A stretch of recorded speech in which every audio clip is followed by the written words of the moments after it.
নন্দীগ্রামের মতো গো হারান হারাবো। ৪ঠা জুনের বিকেলের পর ওদের পার্টি অফিস খোলার লোক পাওয়া যাবে না।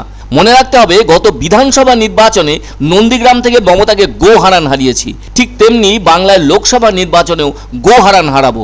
বুধবার পদযাত্রা শেষ করে সাংবাদিকদের মুখোমুখি হয়ে এমন কথা বললেন বিরোধী দলনেতা শুভেন্দু অধিকারী। এদিন কাঁথি লোকসভা কেন্দ্রের বিজেপি প্রার্থী শুভেন্দুর ভাই সৌমেন্দু অধিকারীর সমর্থনে রামনগর বিধানসভার বালকবাড় থেকে দেউলিহাট পর্যন্ত প্রায় 10 কিলোমিটার পদযাত্রা করেন রাজ্যের বিরোধী দলনেতা শুভেন্দু অধিকারী। আর পদযাত্রা শেষ করেই তিনি সাংবাদিকদের মুখোমুখি হন। ওই সময় সাংবাদিকদের নানা প্রশ্নের চৌখস জবাব দেন শুভেন্দু। এছাড়াও তিনি এদিন দলীয় কর্মীদের উদ্দেশ্যে বলেন, আমরা 40,000 ভোটে এগিয়ে রয়েছি, সংখ্যাটা এবার 2 লক্ষে যাবে। এবারের ভোট খুবই টাইট হবে, আপনারা বাড়ি বাড়ি যান, সাধারণ মানুষকে বোঝান ভোট কেন্দ্রে এসে ভোট দিতে, বাকিটা আমি দেখে নেব। ভোট কিভাবে করতে হয় তা আমার জানা আছে। এবারে ওরা চুরি করতে পারবে না। বুথে বুথে 6 জন কেন্দ্রীয় বাহিনীর জওয়ান ছাড়াও ওয়েবকাস্টিংয়ের ব্যবস্থা থাকবে। একের বেশি কেউ ভোট দিলেই দিল্লিতে বসে সব দেখা যাবে। নিশ্চিন্তে থাকুন, ভোটের মার্জিন বাড়ানোর জন্য মানুষের দুয়ারে যান আপনারা বলে জানান শুভেন্দু অধিকারী। তবে এখনো পর্যন্ত ভোট প্রচারের ক্ষেত্রে 10 কিলোমিটার রাস্তা পদযাত্রা করার কথা সেভাবে শোনা যায়নি। গরমের মধ্যে এত পথ হাঁটা মুখের কথা নয়, শারীরিক সুস্থতারও প্রয়োজন।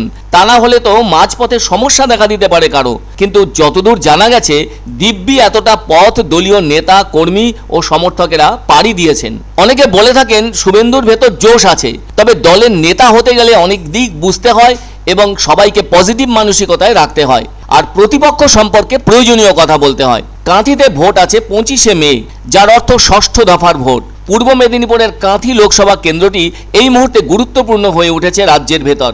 এটি মেদিনীপুরের অধিকারীদের গড় বলেই পরিচিত।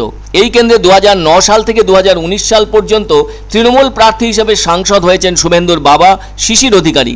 আর এখন তো তৃণমূলের সঙ্গে তার কোনো সম্পর্ক নেই। আসলে গোটা অধিকারী পরিবারের সঙ্গেই সেই সম্পর্ক নেই তৃণমূলের। সেজন্য এবার তিনি না দাঁড়ানোয় ছেলে সৌমেন্দু দাঁড়িয়েছেন বিজেপি প্রার্থী হিসেবে। আর এই কেন্দ্রে তৃণমূলের প্রার্থী উত্তম বারিক। এই কেন্দ্রের অধীনে থাকা 7টি বিধানসভার মধ্যে আছে রামনগর, পটাশপুর, কাঁথি উত্তর, কাঁথি দক্ষিণ, খেজুরি, ভগবানপুর, চাঁদিপুর ও দীঘা। 2021 সালে সবুজ ঝড়ের আঁচ পড়েনি এই কেন্দ্রে। 4টি বিধানসভা বিজেপির দখলে আছে।